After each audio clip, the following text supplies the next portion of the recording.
لاکھوں کروڑوں درود نبی پاک صلی اللہ علیہ وآلہ وسلم پر اور ان کی آل پر۔ السلام علیکم دوستوں۔ بے روزگاری، تنگ دستی، بیماری، رزق میں بے برکتی، آخر کیوں؟ کیا ہے اس کی وجہ اور اس کا حل کیا ہے؟ ہم سے بعد میں آزاد ہونے والے ملک ہم سے آگے کیوں؟ آخر ان سب کی وجہ کیا ہے اور ان سب کا حل کیا ہے؟ ابن کثیر میں ہے، ایک شخص بڑا ہی سخی اور نیک تھا، وہ اللہ کے حق کو ہمیشہ یاد رکھتا تھا۔ اس کے کئی باغات تھے، وہ اپنے باغات کی آمدنی میں سے باغات کا اور اپنے بچوں کا خرچ نکال کر باقی تمام آمدنی اللہ کی راہ میں خرچ کر دیتا تھا۔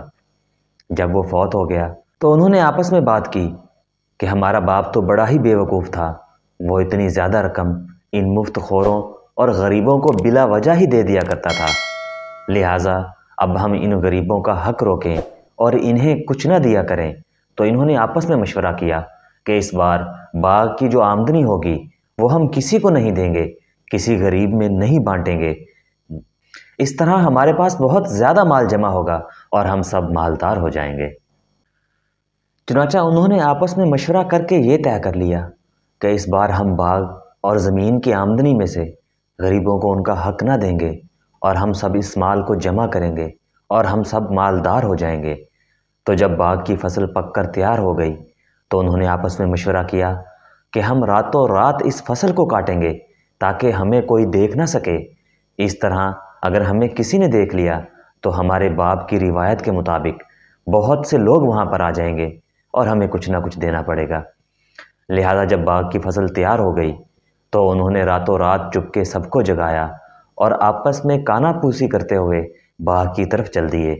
وہ جب باغ پہنچے تو باغ میں کچھ نہ تھا، وہ باغ سرسبز نہ تھا، وہ باغ جل کر راکھ کا ایک ڈھیر بن چکا تھا۔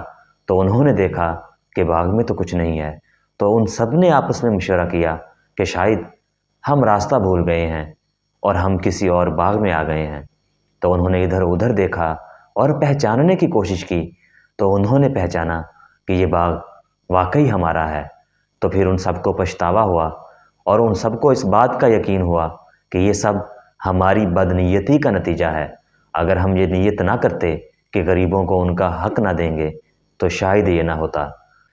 تو دوستوں، آپ سب کو بتانے کا مقصد یہ ہے کہ ان کی فصل میں جو برکت تھی، جو ان کو اللہ تعالیٰ دے رہا تھا، جو ان کے والد کو دے رہا تھا، وہ صرف اس وجہ سے تھی کہ وہ اپنے مال کا کافی حصہ غریبوں میں تقسیم کر دیا کرتے تھے۔ اسی طرح اگر ہم اپنے مال میں سے غریبوں کے لیے ایک مخصوص حصہ نکالنا شروع کر دیں تو ہمارے مال، صحت اور زندگی میں برکت ہوگی۔ آپ خود سوچیں کہ امیر امیر ہوتا جا رہا ہے اور غریب غریب ہوتا جا رہا ہے۔ اگر سب صاحب حیثیت لوگ اپنے مال سے زکوٰۃ اور غریبوں کا حصہ نکالنا شروع کر دیں تو شاید ہمارے پاس کوئی غریب نہ رہے۔